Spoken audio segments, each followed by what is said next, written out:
What the hell is going on? See, we have to let the police do their job. And if they have to be extraordinarily rough.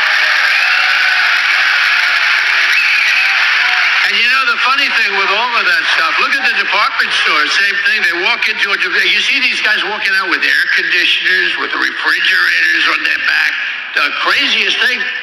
And the police aren't allowed to do their job. They're told, if you do anything, you're going to lose your pension, you're going to lose your family, your house, your car. The police want to do it. The Border Patrol wants to do it. Border Patrol, they're incredible. They want to do it. They're not allowed to do it because the liberal left won't let them do it. The liberal left wants to destroy them, and they want to destroy our country. You know, if you had one day, like one real rough, nasty day with the drugstores as an example, where when they start walking out with, you know, she created something in San Francisco, $950 you're allowed to steal. Anything above that, you will be prosecuted. Well, it works out that the $950 is a misnomer because you can steal whatever you want, you can go way above. But you'd see, originally you saw kids walk in with calculators. They were calculators. They didn't want to go over the $950. They're standing with calculators, adding it up. You know, these are smart people. They're not so stupid, but they have to be taught. Now, if you had one really violent day, like a guy like Mike Kelly, put him in charge, Congressman Kelly, put him in charge for one day. Mike, would you say, he's right here, he's a great congressman. Would you say, Mike, that if you were in charge, you would say, oh, please, don't touch them, don't touch them, let them rob your store. Let all these stores go out of business, right? They don't pay rent, the city doesn't have money. It's a chain of events, it's so bad. One rough hour, and I mean real rough, the word will get out and it will end immediately. End immediately. You know, it'll end immediately. Man, it's just wild, I swear. Trump, I always say this, whether you like Trump, hate Trump, in between, indifferent to Trump, whatever, right? The dude just has a way of continually going viral, man. Like, he cracks me the fuck up many times over, man. And when I'm hearing saying this whole situation here about the 950 individuals going in there with a calculator, yo, is that before taxes or after, right? You know what I mean? Like, we got to stay under this 950.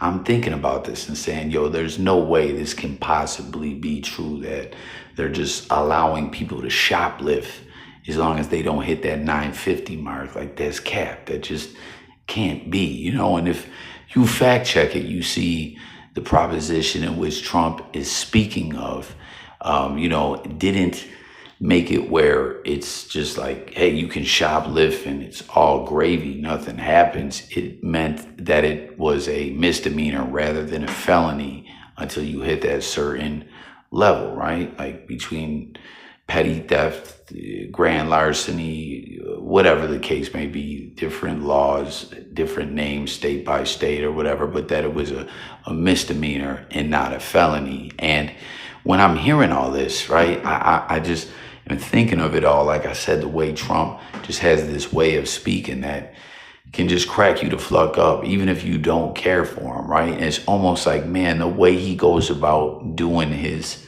shtick is like a stand-up comedian writing material, I swear. And when fact checking this and, you know, coming into more about this as Trump is kind of in a way almost pushing for like a police purge, right? Like, let the police get their purge on for a day. We ain't talking about full-blown purge in the movies where like murder and everything is legal, but he's kind of saying, yo, let the police get their purge on and brutalize motherfuckers for a day or so and see if that changes things up. And comment and let me know if you think that that would indeed happen or help or whatever the case may be, right? But as I'm looking into this, where this became such a viral story, and there's another great element of almost approaching things like a stand-up comedian is what is stuff that people see all the time that everyone's going to relate to and laugh at or be appalled by or whatever. It's a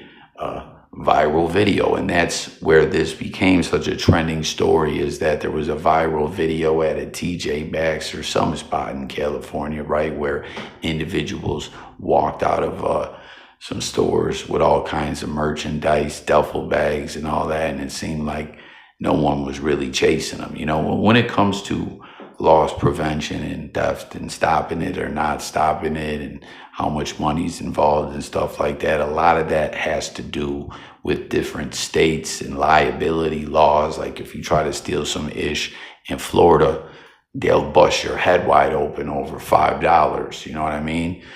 Where if it's in New York, a lot of spots won't really physically detain someone like that. They'll try to do what they can to block you in the store, or, you know, say what they got to say, or do something to try to get you to give the merchandise back up, even if you're getting out of the store, you know, but they won't pursue you outside of the store. But hell, even in Florida, there was a situation where a guy left the merchandise, you know what I mean, a cart full of DVDs and electronics, and ran with no merchandise and was pursued off the property and ended up getting bodied by loss prevention and 2 Walmart employees. And they all ended up getting charged, but it took quite some time before they got charged. And it's kind of wild. You can't find much about that case anymore. It's kind of got buried in the news.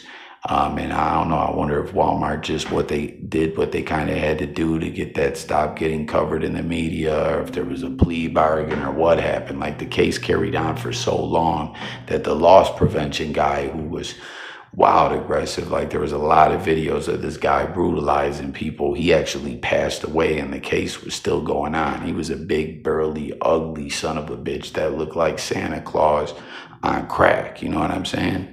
But anyways, back to what we're talking about is this viral video where this 950 and under whole thing went viral, is from legendary, well-known comedian, formerly, I think, of The Man Show and MTV Loveline with Dr. Drew. We're talking about Adam Carolla was the one that posted about this and made this such a trending story. And it's just so funny, like, to put it all together and be like, yo, I swear Trump always just has this way of speaking that's going to catch everyone's attention, that's going to have people laughing or have people in an uproar or whatever. And, you know, the way he does it reminds me of a stand-up comedian writing some material, writing a bit, and then coming to find out the way this story got the coverage it did was from a stand-up comedian writing some material. Adam Carolla. Ain't that something, you know? But comment and let me know what you guys think about what he's saying of basically pushing for a police purge, where the police are allowed to get their purge on, and if you think that will happen and whatnot, and what you think about what he said for the most part there. And also comment and let me know what you see where you live at when it comes to shoplifting. If you see people getting chased or there's a no chase policy or whatever, I'm very intrigued to know. But peep it, rapper Mysonne here, he has something to say. He's been steadfast going in on Trump, you know, pushing for Kamala Harris. And check out what he said. He said, nobody really has to lie or make up fake news about Trump. He will always tell you all you need to know. This is just unreal to me. For a presidential candidate to be promoting and advocating police brutality instead of ending to poverty in conditions that would cause someone to steal. Old Man Ebro, right? Was it a Power 105? That's his station, right? He said, have you ever noticed that comments are void of Trump supporters lately, or is it just me? Is that true, y'all? Did the Trump supporters fall back in the comments, or are they still there? Just tap in. And this is Buffalo, New York. Shout out all my fellow 716ers. Says, he ain't saying nothing. Let it be a purge. It's gonna backfire. So there you have it, man. Trump pushing for a police purge day. Adam Carolla, Trump, the comedy material, all of it. I don't know. This was a wild one. This was a funny clip. But like I said to me, it shows you a lot about how Trump goes about addressing issues and what he touches on during his speeches. And again, whether you like him or not, it's smart the way he does it. Like grab a viral video, write a bit to it. You know what I'm saying? And the people are gonna react to it, and the people are gonna remember it. And you know what I'm saying? It's actually a smart strategy. So there y'all have it. That's all I got for this one. Thanks again for watching this J Coffee Talk, where we talk music, news, sports, current events, life, and much more. Hit the comments. Let's talk. Subscribe. And I'll catch you on the next one. Peace, y'all.